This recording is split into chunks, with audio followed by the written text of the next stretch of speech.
Hello guys, good morning.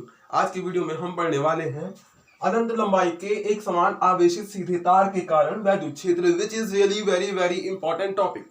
इतना important है जितना मैं आपको बता भी नहीं सकता हूं, क्योंकि आप देखिएगा रियल में ये मतलब बहुत बार ये टॉपिक पूछा जा चुका है पिछले पेपर्स में। आप देखिएगा मतलब मेरे पास मॉडल थी, मैं मॉडल में देख रहा था 2014 में आ रखा है, 17 में आ रखा है, 9 में आ रखा है। ठीक है, तो आप देखिएगा इसको और एनसीईआरटी में आपको ये मिल जाएगा, क्योंकि बहुत सारे बच्चे बोल रहे थे कि पता नहीं कहां से पढ़ा रहे हो टॉपिक। एनसीईआरटी में मिल जाएगा आपको पेज नंबर 37 पे। ठीक है, और जो बच्चे बोलते हैं कि हम लोग क्या नहीं करते, सोशल मीडिया यूज नहीं करते हैं, तो वो भी देख लो वीडियो को, कम से कम काम आएगा पेपर में। जो हम क्या करें, इंपॉर्टेंट टॉपिक पे बनाने हैं खाली वीडियो, तो कम से कम काम आएगा आपके, तो अच्छी बात है। ठीक है, बजाय इसके कि जो ऐसे आइडिया बना रहे हैं फेसबुक और इंस्टा पे, मैं तेरा फंटू मैं तेरा फंटू, अपने आप को सोशल मीडिया पे फंटू घोषित कर दिया है। उसका पता नहीं किसका है, जो लड़की शायद उसको देखेगी उस आईडी को, उसी का होगा तब है। तो ऐसे आइडिया बनाने से बढ़िया होगा कि पढ़ाई पे ध्यान दे दो, जिससे बढ़िया क्लास में फिर जरूरत पड़ेगी तुक्के कैसे मारे। अगर ऑप्शनल जो 4 क्वेश्चन आते हैं आगे के, उनमें तुक्के कैसे मारे, या फिर सबको सी सी सी सी करके आ जाओ, एक तो होगा सही चारों में से है। तो बेटर होगा कि आप पढ़ाई पे ध्यान दें। ठीक है, तो और कुछ लोग तो एडिटिंग भी सीख रहे हैं हमारे लिए, भाई उनको भी धन्यवाद, जो हमारी वजह से कम सीख तो रहे हैं, कुछ तो सीख रहे हैं। पर बेटर होगा कि वो एडिटिंग से बढ़िया पढ़ाई सीखें है। अभी फिलहाल तो उनके लिए पढ़ाई इंपॉर्टेंट है। एडिटिंग सीखो, नो प्रॉब्लम, पर अच्छे काम के लिए सीखो, ऐसे बुरे कामों के लिए नहीं। ओके, स्टार्ट करते हैं हम। अनंत लंबाई के एक समान आवेशित सीधे तार के कारण वैद्युत क्षेत्र। ठीक है, हमको क्या करना है कि हमारे पास क्या है, एक अनंत लंबाई का, ठीक है, सपोज मैं मान लेता हूं हमारे पास ये लंबाई है हमारे पास। ठीक है, जो क्या अनंत लंबाई है, ये सीधा तार है हमारा। ठीक है, यहाँ भी इसकी लंबाई इन्फिनिटी है और यहाँ भी इसकी लंबाई इन्फिनिटी है, मतलब ये ऊपर और नीचे क्या है, अनंत रूप से विस्तारित तार है। यहाँ ऊपर भी अनंत रूप से जा रहा है, नीचे भी अनंत रूप से आ रहा है। ठीक है, मतलब इसका कोई अंत नहीं है। अनंत का मतलब आपको पता है क्या होता है। तो अब हमने क्या करना है, इस तार के कारण किसी एक बिंदु पर, तो मैं यहाँ पे दे देता हूँ पी बिंदु। ठीक है, इस पी बिंदु पर वैद्युत क्षेत्र निकालना है। ठीक है, जिसने इससे पहले हमारी अक्षीय स्थिति, निरक्षीय स्थिति और गाउस के लॉ वाली वीडियो देखी होगी, उसके लिए ये टॉपिक बहुत ही इजी बन जाएगा, क्योंकि बहुत इजी है। डोंट वरी, आप देखिए, आपको अभी समझ में आ जाएगा, आप बिल्कुल भी चिंता मत करिए, बस आप ध्यान से देखते रहिए। जिसने नहीं भी देखी है उसको भी आ जाएंगे समझ में, जो फॉर्मूले होंगे मैं बता दूंगा वीडियो में कि कहाँ पे कौन सा फॉर्मूला लगना है। तो हम क्या करते हैं, अब देखिए तार अनंत रेखी है, तो मैं क्या कर लेता हूँ, तार को दे दिया मैंने धनावेश। ठीक है, तार को हमने दे दिया धनावेशित, हमने तार को कर दिया है। ठीक है, अब क्या करते हैं हम, तार तो अनंत रेखीय है, तो मैंने बोला जिसका मतलब अब अनंत रेखीय है, तो हम उसके पूरी तार के कारण यहाँ पे वैद्युत क्षेत्र नहीं निकाल सकते हैं। तो हम उस कंडीशन में क्या करते हैं, उसका एक क्या करते हैं, एलिमेंट लेते हैं। ठीक है, जैसे हमने गाउस के लॉ में भी लिया था, तो मैं भी क्या कर लूंगा, इसका एक यहाँ पे मैं एलिमेंट ले लेता हूँ, लेंथ का एलिमेंट। ठीक है, जिसको हम क्या बोलेंगे, डीएल बोलेंगे। सेम मैं इस नीचे की साइड भी ले लेता हूँ यहाँ पे एक एलिमेंट, जिसका नाम भी क्या हो जाएगा, डी और एल हो जाएगा। ठीक है, डी मैंने पहले ही बताया था, अगर उसके आगे एल के आगे डी लिखा है तो मतलब वो स्मॉल है, मतलब हमारे पास क्या एक बहुत बड़ी एल है जिसका हमने स्मॉल एलिमेंट लिया है। ठीक है, जैसे हम ए के आगे डी लगा देते हैं तो इसका मतलब क्या है, हमारे पास एक बहुत बड़ा एरिया है जिसके आगे से, जिसमें से हमने क्या किया है, वो छोटा सा एरिया लिया है। ठीक है, डी का मतलब क्या होता है, हम डी ही यूज किसके लिए करते हैं, अल्पांश या एक छोटे से एलिमेंट, पार्ट, जो भी आप बोलते हो, उसके लिए हम डी या डेल्टा यूज करते हैं। डेल्टा भी आपको बुक्स में मिलेगा, डेल्टा भी लिखा होगा। ठीक है, तो ये डी एल हो गया। क्या इस तार में से हमने क्या करा, बहुत छोटा टुकड़ा हमने ले लिया। ठीक है, अब इस छोटे टुकड़े से क्या होता है, सपोज इस छोटे से टुकड़े से आवेश जा रहा है, इस वाले से डी क्यू जा रहे हैं। ठीक है, और इस वाले से डी क्यू इससे जा रहे हैं। ठीक है, अब हम क्या करते हैं, इसको मिला देते हैं इस पी बिंदु से। ये हो गया पी बिंदु, ये हो गया हमारा पी बिंदु। मैंने थोड़ा दूर ले लिया है पी बिंदु, मैं थोड़े से पास ले लेता हूं, क्योंकि मुझे वहां लिखने की जरूरत पड़ेगी। मैं यहाँ पे ले लेता हूँ पी बिंदु हमारा। ठीक है, ये हमारा पी बिंदु हो गया। ये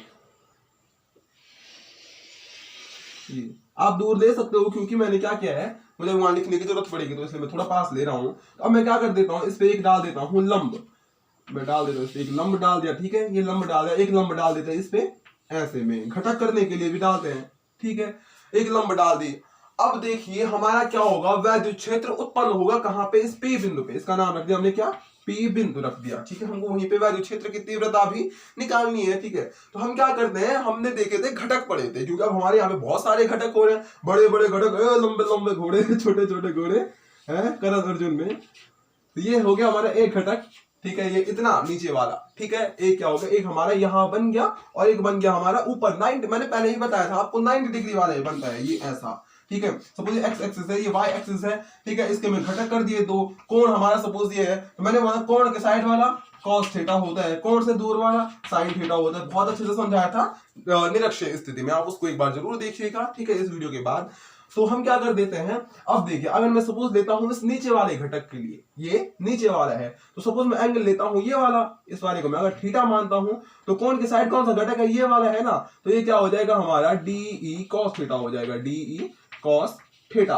अब डी कहां से आया भाई, डी का मतलब क्या है, जो इस क्या हो रहा है, जो हमारे पास जो सूक्ष्म आवेश है, ठीक है, हमारे पास जो सूक्ष्म आवेश, हमने कौन सा आवेश, जो डीएल पे है, ठीक है, वो सूक्ष्म आवेश के द्वारा उत्पन्न वैद्युत क्षेत्र, वो क्या हो जाएगा हमारा डीई कॉस थीटा होगा, ठीक बात।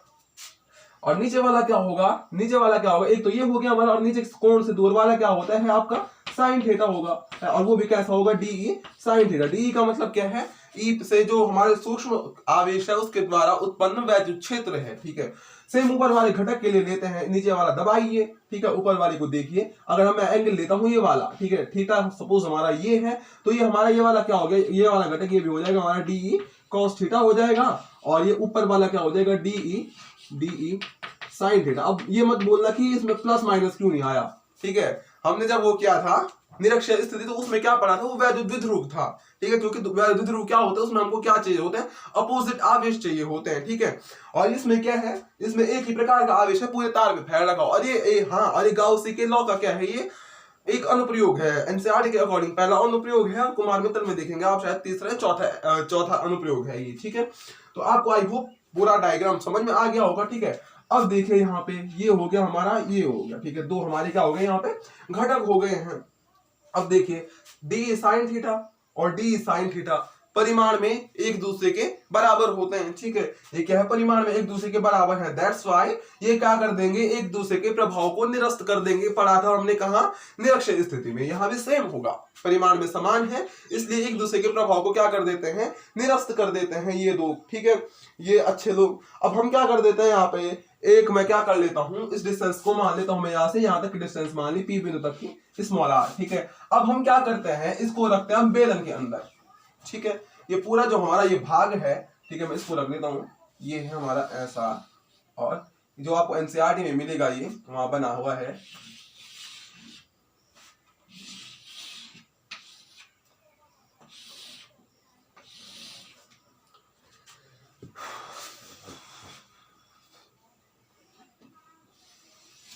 ये हो गया हमारा बेलन, ठीक है। मैंने इसको क्या कर दिया, एक बेलन के अंदर पैक कर दिया, किसको, इस तार को, ठीक है, जो हमारी जो अनंत रेखीय तार है, जिसपे हमारा कैसा आवेश था, धनावेश था हमारा इस तार पे, ठीक है, ये धनावेश फैला दिया तार पे, ठीक है। अब हमने क्या किया था, यहाँ पे लिया था ना एक चुंबकीय क्षेत्र, अब हमने क्या किया था, इसके कारण पी बिंदु लिया है, ठीक है, और जो हमारा पी बिंदु कहाँ पे लेते हैं हम, इसमें लेंगे हम पी बिंदु इसके पृष्ठ पे, इसके मतलब सतह पे, ठीक है। तो ये हो गया हमारा पी बिंदु, यहाँ पे जहाँ पे हमने वो उसमें लिया, सेम इसी को बना रहा हूँ मैं, इसमें इसकी को इसके अंदर पैक कर रहा हूँ, ठीक है। तो पी बिंदु ले लिया, इसके पृष्ठ पे ले लिया पी बिंदु, ठीक है, और पी बिंदु से यहाँ की पे क्या क्या है, ये वाली लाइन है ना, इसका नाम, जिसका नाम क्या है, आर है, ठीक है, जिसकी डिस्टेंस आर है, पी पे क्या होगा, वैद्युत क्षेत्र उत्पन्न होगा, वैद्युत पी पे मतलब ये पी क्या हमारा एक सूक्ष्म, अब यहाँ पे इसके अनुसार क्या है, इस बेलन का क्या है, ये एक अल्पांश है, ठीक है। अब ये अल्पांश है तो मतलब यहाँ पे क्या होगा, हमारा एक एरिया भी बनेगा, ठीक है, और एरिया तो आप छोड़िए, मतलब अब क्या होगा यहाँ पे, अगर यहाँ पे क्या हो रहा है, हमारी एक तार है जिसमें हमारा आवेश है, तो आवेश के कारण ऑब्वियसली यहाँ पे क्या होगा, वैद्युत क्षेत्र उत्पन्न होगा, वैद्युत क्षेत्र की दिशा कहाँ की होगी, ओर होती है, लंबवत बाहर की ओर होती है, धनावेश के कारण, धनावेश के कारण हमेशा वैद्युत क्षेत्र बाहर की ओर होता है, हमने पहले की वीडियोस में तो बहुत बार बता चुके हैं आपको, ठीक है। तो ये आपको समझ में आया होगा आई होप, ठीक है। अब देखिए हमारे यहाँ पे क्या है, बेलन में यहाँ पे दो चीजें आपको दिख रही होंगी, एक तो क्या, ये सर्कुलर पार्ट, ठीक है, ये क्या बोलेंगे इसको, वक्रीय भाग, ठीक है, और ये क्या होगा, ऊपर से प्लेन होगा, ये बेलन है, मतलब ऐसा ही तो होगा, बेलन ऐसा जैसे आपका घर में सिलेंडर होगा, ठीक है। एक समझाते हैं आपको, एक सेकेंड, ये सपोज ये है आपके पास बेलनाकार, ये नीचे से थोड़ा बंद है, ये तो बराबर होगा वो, ठीक है। ये बेलन तो क्या है, इसकी डिस्टेंस पूरी ऊपर से नीचे लेकर बराबर होगी, ठीक है। अब यहाँ से सपोज मैं क्या कर दूं, एक पट्टा लगा दूं, यहाँ पे मैंने बंद कर दिया यहाँ से, ठीक है। तो यहाँ पे तो क्या बन जाएगा, मेरा समतल बन जाएगा यहाँ पे, ठीक है। अगर मैं यहाँ पे एक पट्टे से यहाँ पे इसको बंद कर दूं तो ये क्या बन जाएगा, मेरा समतल बन जाएगा। और यहाँ से भी क्या बन जाएगा, यहाँ से भी इस वाले भाग से भी बन जाएगा समतल। यहाँ पे क्या, और ये वाला क्या बन रहा है, हमारा वक्रीय भाग है हमारा ये वाला, ठीक है। ये वाला भाग क्या हमारा वक्रीय है, बाकी ये वाला और ये वाला क्या है, समतल भाग है। दो हमारे पास क्या आ रहे हैं, समतल भाग आ रहे हैं, और क्या आ रहे हैं, वक्रीय भाग आ रहे हैं। ओके, तो इसको आगे समझते हैं, ठीक है। तो ये वक्रीय भाग आ गया हमारा। और यहाँ की अब क्या कर लेते हैं हम, इस तार की लंबाई को मैं मान लेता हूं L मान लेते हैं, इस तार की लंबाई को हमने मान लिया, क्योंकि इसकी अभी हमको जरूरत पड़ने वाली है आगे। तो इस तार की लंबाई को हमने मान लिया, L मान लिया। देखिए मैंने क्या बोला, ये वाला नीचे वाला भाग क्या हमारा समतल भाग है, समतल, और ये वाला भाग क्या हमारा वक्रीय भाग है, वक्रीय, वक्र आपने पढ़ा होगा 10 में, ठीक है। ये भी क्या हमारा समतल भाग है, ये वाला क्या है, वक्रीय भाग है। ओके, आई होप आपको ये वाला समझ में आ गया होगा, ठीक है। यहाँ पे मैंने क्या बोला, इस वाले में ध्यान रखिएगा, आपको देख लेना है कि यहाँ पे क्या हो जाता है, डी साइन थीटा और डी साइन थीटा क्या होते हैं, एक दूसरे के अपोजिट है, इसलिए क्या कर देंगे, एक दूसरे के प्रभाव को निरस्त कर देंगे, ठीक है। जैसे लाइट भी चली गई, ठीक है, लाइट ने भी हमारे प्रभाव को निरस्त कर दिया। लाइट हमेशा का इसका ही, जब हम वीडियो बना रहे होते हैं हमेशा चली जाती है, फिर बच्चों के कमेंट आते हैं कि लाइट अच्छी लाओ, लाइट अच्छी करो। एक चीज और, हमको तो एडिटिंग भी नहीं आती है भाई, वो इतने अभी वो थंबनेल बनाना, अभी हमको एक हमारे ही स्टूडेंट थे एनसीए उसके नीट के वहाँ के हैं, वो क्या बोलते हैं, एमपी के हैं, मध्य प्रदेश के, अनिकेत जी, उन्होंने ही सिखाया वो थंबनेल बनाना भी फोन पे, वरना थंबनेल बनाना भी नहीं आता था। तो इसको देखिए, इतना आई होप आपको ये डायग्राम समझ में आ गए होंगे। ओके, तो हम क्या करते हैं, अब लाइट का वेट तो कर नहीं सकते हैं, तो इसलिए हम बढ़ते हैं आगे, ठीक है। हम अपना डेरिवेशन करते हैं स्टार्ट। तो आपको इसमें आई होप पूरा समझ में आ चुका होगा, ठीक है। और एक चीज और, हमने यहाँ पे हमको आपको एक चीज नहीं मिली, ठीक है। एक चीज हमको इसमें कौन सी नहीं मिली है, अभी हमको आर और ds एरिया एलिमेंट नहीं लिया है, ठीक है। अगर देखिए यहाँ से भी क्या हो गया, स्टार से भी आएगा, ई आएगा हमारा बाहर के लिए, ठीक है। ये ई होगा, ई की डायरेक्शन होगी हमारी बाहर के लिए, हमारी इसमें ई की डायरेक्शन होगी। और अगर मैं यहाँ पे एस की डायरेक्शन लेता हूँ तो वो क्या हो जाएगी, ऊपर के लिए होगी, ठीक है। देखिए एरिया को हम डी ए से भी लेते हैं और डी एस से भी लेते हैं, ठीक है। एरिया को हम डी एस से भी लेंगे और बहुत बार हम एरिया को डी ए से डिनोट करते हैं, ठीक है। और डेल्टा भी हम उसके लिए यूज करते हैं बहुत बार, डेल्टा, डीएस, डीए, बहुत सारी चीजें यूज करते हैं। तो आई होप आपको ये समझ में आ रहा होगा, ठीक है। तो ये आपको आ गया होगा, ये क्या है हमारा डीएस है, डीएस की डायरेक्शन है ऊपर के लिए, और डीए और ये ई की डायरेक्शन है हमारी बाहर के लिए, ठीक है। अब हम क्या करते हैं, डेरिवेशन को स्टार्ट करते पर करें कहां पे, तो हमको ये मिटाना पड़ेगा, ठीक है। आप इसका स्क्रीनशॉट ले लीजिए, उसके बाद हम इसको स्टार्ट करते हैं।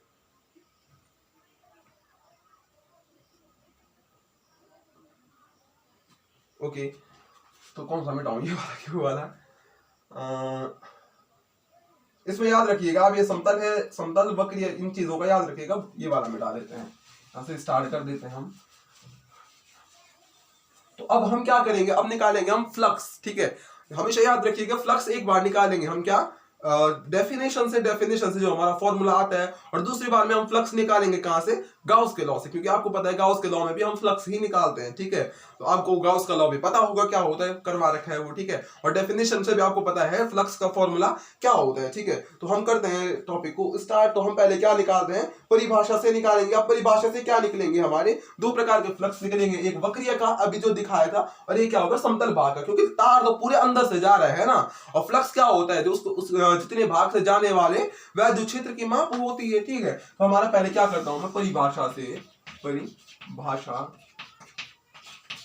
ठीक है। जो हमारा ई आएगा पहले, जो टोटल जो ई हमारा रिजल्टेंट होगा, ठीक है, जो हमारा ई आएगा, फाई, इसमें फ्लक्स निकाल रहे हैं ना, तो फाई आएगा हमारा, वो क्या आएगा एक तो वक्रीय और समतल भाग को जो मिला करके आएगा, उनका रिजल्टेंट आएगा हमारा क्या, फाई आएगा, ठीक है। तो हमारा क्या हो जाएगा, जो हमारा क्या है, एक फाई है हमारा कौन सा, वक्रीय वाला, ठीक है, वक्रीय वाला फाई, और एक कौन सा है हमारा प्लस फाई समतल वाला,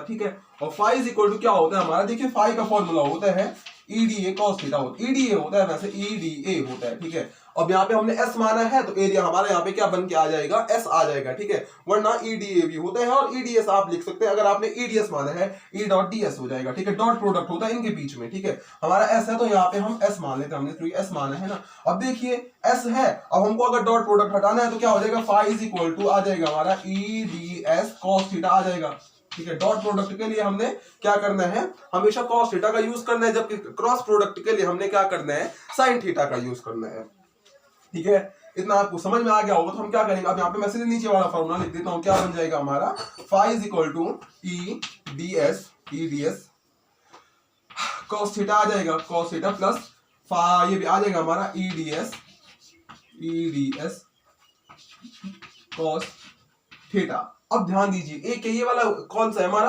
वक्रीय वाला है। अब वक्रीय कौन सा था हमारा, जो ऐसा वाला था, ठीक है। अगर ऐसा वाला है, जब हमारा ये वाला भाग का हमने ऐसा बनाया था ना बेलन, ऐसा ये ऐसा बनाया था बेलन, ठीक है। तो हमारा जो ये वाला है, ये वाला भाग है, यहाँ पे हमारा थीटा कितने का बनेगा, देखिए हमारा मैंने बोला ई की डायरेक्शन यहाँ है और डी ए की डायरेक्शन भी हमारी इधर ही होगी, ई और डी ए की डायरेक्शन हमारी इधर ही थी, ठीक है। तो जब हमारा डी ए नहीं डी एस, ठीक है, जब दोनों की डायरेक्शन एक दूसरे के समान है, ठीक है, मैंने परसों आपको बताया था, जब ए की डायरेक्शन इधर है, डी ए की भी इधर है, ठीक है, एंगल बनेगा बीच में, बिल्कुल नहीं बनेगा, एंगल तो कोई बनेगा ही नहीं, बीच में सवाल ही पैदा नहीं होता है। जब दोनों की डायरेक्शन एक दूसरे को कहीं पे इंटरसेक्ट ही नहीं कर रही है लाइनें, तो एंगल बनने का कोई सवाल पैदा नहीं होता है, ठीक है। तो हमारा एंगल क्या हो जाएगा, समतल भाग के लिए क्या हो जाएगा, 0, ठीक है। तो हमारे ये वाला क्या हो जाएगा, एंगल बन रहा है हमारा cos 0, ठीक है। और दूसरा देखिए हमने क्या हुआ, दूसरा हमारा यहाँ पे बनाना है, जहाँ पे मैंने बोला ई जा रहा है हमारा बाहर के लिए और ए डी एस की डायरेक्शन है हमारी ये वाली ऊपर के लिए, ठीक है। ई की डायरेक्शन ये और डी एस की डायरेक्शन ये, और जब ई इधर जा रहा है, डी एस ऊपर जा रहा है,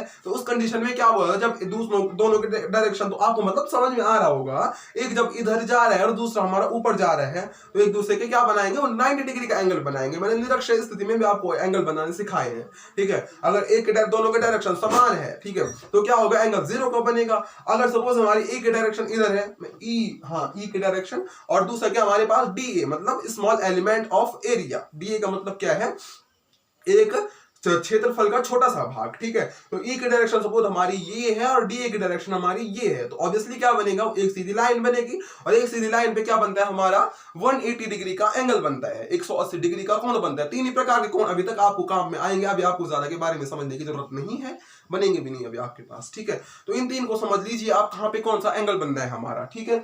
अब देखिए इस वाले के लिए तो क्या हो गया हमारा, cos 0 हो गया, ठीक है। पहले वाले के लिए क्या हो रहा है, ई डी एस cos 0 हो जाएगा। दूसरे वाले के लिए देखिए कौन सा हमारे समतल भाग के लिए है, और समतल कौन सा था हमारे नीचे के लिए, और नीचे हमारा एंगल क्या बन रहा था, 90 डिग्री का, देखा था ये बन रहा है ना, यहाँ पे 90 डिग्री का एंगल आपका ये बन रहा है, ठीक है। और अगर 90 डिग्री का एंगल बन रहा है तो 90 डिग्री की वैल्यू कितनी होती है, cos 90 की वैल्यू आपको पता होगा, cos 90 की वैल्यू कितनी होती है आपकी, 0 होती है, ठीक है। और cos 0 की वैल्यू क्या होती है आपकी, cos 0 की वैल्यू होती है आपकी 1, ठीक है। तो ये तो हो गया हमारा 0 हो जाएगा, ये वाला तो हमारा कट जाएगा, ठीक है। अगर cos 0 यहाँ पे हमारे cos 90 हो जाएगा ना, मैं इसको लिख दें एक बार या तो, ठीक है, लिख देते हैं ई डी एस cos 0 और ये प्लस ई डी एस cos 90 हो जाएगा, ठीक है। बिकॉज अब काटना बाद में इसको, ठीक है, cos, तो ये क्या हो जाएगा, because E D S cos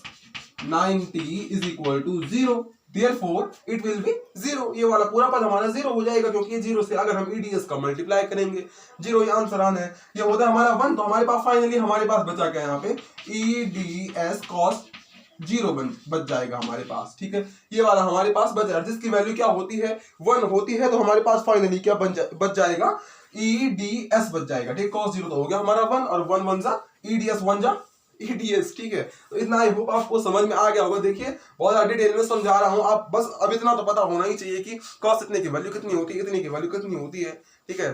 समझ आता होगा, नहीं भी याद है तो कर लो। 90 की वैल्यू 0 होती है, 9 को हटा दो, आगे से 0 बच जाएगा पीछे से, ठीक है। तो ईडीएस बच जाएगा हमारा फाइनली यहाँ पे। तो हमारा फाई इज इक्वल टू क्या आ गया हमारा यहाँ पे, ईडीएस आ गया। अब देखिए ये फाई कौन सा था हमारा, स्मॉल एरिया के लिए है, इतना आप ध्यान में रखिए। हमारा फाई कौन सा है, स्मॉल एरिया के लिए है, ठीक है।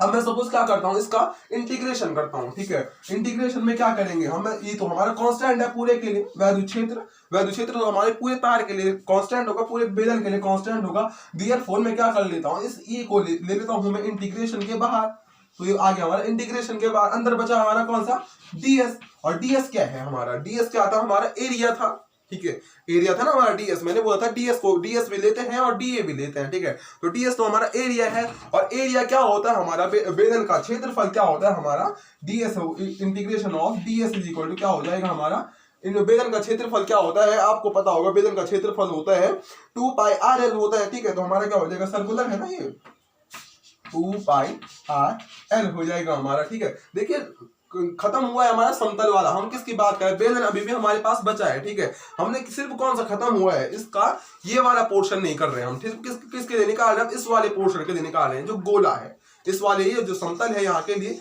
ये वाला हुआ हमारा एंड, क्योंकि यहाँ पे हमारा देखिए हमारा जो क्या था हमारा यहाँ पे जो ई की डायरेक्शन थी वो भी ऐसे बाहर के लिए थी, ई की डायरेक्शन भी इधर थी, ठीक है, और दूसरा हमारा जो ए की डायरेक्शन है वो भी ऐसे बाहर के लिए थी, तो इसलिए क्या हो गया दोनों के डायरेक्शन सेम होने की वजह से वहां पे हमारा 90 डिग्री बन गया, 0 डिग्री का एंगल बना। ठीक है, तो फाई इज इक्वल टू आ गया हमारा ds is equal to 2 by R L आ गया, ओके। तो अब हम इसको आगे सॉल्व करें, तो इससे पहले आप इसका ले लीजिए एक स्क्रीनशॉट, ठीक है, ds cos थीटा। तो फाइनली हमारा यहाँ पे फॉर्मूला क्या बन जाएगा, फाई इज इक्वल टू, इसको मैं ऊपर रख दूंगा तो ये क्या बन जाएगा 2e cos थीटा बन जाएगा, ds की जगह तो क्या आ जाएगा अब हमारा 2 पाई आर एल आ जाएगा, ठीक है, तो 2e लिख दिया, पाई को अगर बाहर भी ला सकते हैं पाई 2e पाई आर एल भी आ सकता है इसका, ठीक है। तो इतना आपको आई होप समझ में आया होगा, ठीक है, और चाहो तो इस e को रहने दो बाहर, तो ये क्या हो जाएगा हमारा e into 2 pi R L हो गया हमारा लास्ट फॉर्मूला। ये कहां से आया हमारा, ये आया हमारा अभी फॉर्मूला कहां से, डेफिनेशन से आया हमारा फ्लक्स, ठीक है, ये फ्लक्स कहां से आया है हमारा डेफिनेशन से आया, अभी हम गाउस के लॉ से भी निकालेंगे, ठीक है। तो आप उससे पहले लीजिए इसका स्क्रीनशॉट, उसके बाद हम इसको इरेज कर देते हैं। और एक बात हमारे ये याद रखिएगा, sigma Q is equal to होता है, ठीक है, ये होता है लैम्डा एल, ठीक है, लैम्डा एल का मतलब क्या होता है, एकांक आवेश, ठीक है, एकांक मतलब लंबाई से जाने वाला आवेश होता है, ठीक है, आपको ये फॉर्मूला याद रखना है। सिग्मा क्यू का मतलब क्या है, जो हमारा टोटल आवेश है स्टार से जाने वाला, स्टार पे जो हमारा टोटल आवेश है, ठीक है, उसको हम आगे करते हैं। ये हो गया हमारा गाउस के डेफिनेशन से। अब करेंगे इसको परिभाषा से, तो परिभाषा से क्या हो जाएगा, मैं इस हेडिंग को ही मिटा देता हूँ और ज्यादा जगह हो जाएगी। तो अब देखिए, अब निकालेंगे परिभाषा से, परिभाषा गाउस के लॉ से, गाउस के नियम से। गाउस के नियम से क्या होता है हमारा, फाई इज इक्वल टू होता है हमारा sigma Q upon epsilon not, ठीक है, ये आपको पता है गाउस का लॉ आपको पढ़ाया है क्या होता है, ठीक है। सिग्मा क्यू क्यों लिया मैंने यहाँ पे, क्यू का सिग्मा क्यू का मतलब क्या है, टोटल आपके पास जितने आवेश है उन सब का समेशन, ठीक है, उस सिग्मा क्यू का मतलब वो होता है। तो सिग्मा क्यू अभी मैंने क्या बोला, सिग्मा क्यू बराबर क्या होता है हमारा, because sigma Q is equal to क्या हमारा लैम्डा एल है, ठीक है, sigma Q is equal to हम क्या मान सकते हैं, लैम्डा एल मान सकते हैं। लैम्डा एल क्या है, आपका एकांक आवेश है, ठीक है, एकांक लंबाई पे जो आपका आवेश है, एल पे जो आवेश है उसको क्या बोलते हैं हम, लैम्डा एल बोलते हैं, ठीक है। अब हम इस यहां से क्या हो जाएगा हमारा, ध्यान दीजिए, मैं क्या लिख सकता हूँ इसको, phi is equal to sigma Q के बदले क्या लिख दूंगा मैं, लैम्डा एल लिख दिया, lambda L upon epsilon not, ठीक है, और आप करिएगा इसको मानिएगा समीकरण 1 और ये होगी हमारी समीकरण 2 हो गई, ठीक है। अब हम क्या करते हैं, समीकरण 1 व 2 से देखिए क्या हो जाएगा, समीकरण 1 व 2 से क्या हो जाएगा हमारा, चौक दे देते हैं एक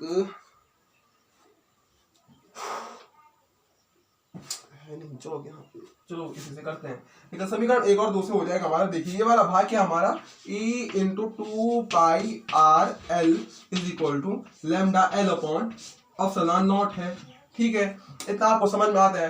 अब देखिए हमारा यहाँ पे कुछ कट सकता है, वो क्या कर सकता है, एक तो हमारा एल कट सकता है, आर एल है ना, तो यहाँ से हमारा क्या कट जाएगा, एक तो हमारा एल कट जाएगा, तो एल से एल कट जाएगा हमारा, ये वाला एल कट जाएगा, हमारे पास बचा क्या finally E into 2 pi R is equal to lambda upon L epsilon naught बच गया, ठीक है। अब हमको क्या करना है, सपोज यहाँ से हमको ई निकालना है, ठीक है, हम अगर यहाँ से ई को निकालते हैं तो ई इज इक्वल टू क्या हो जाएगा हमारा, ई इज इक्वल टू हो जाएगा हमारा लैम्डा अपॉन इसका मल्टीप्लाई नीचे क्योंकि क्रॉस में है, तो ये क्या हो जाएगा हमारा 2 पाई आर एप्सिलॉन नॉट, ठीक है। एप्सिलॉन नॉट हो गया। मैं इसको भी मिटा देता हूं यहां से।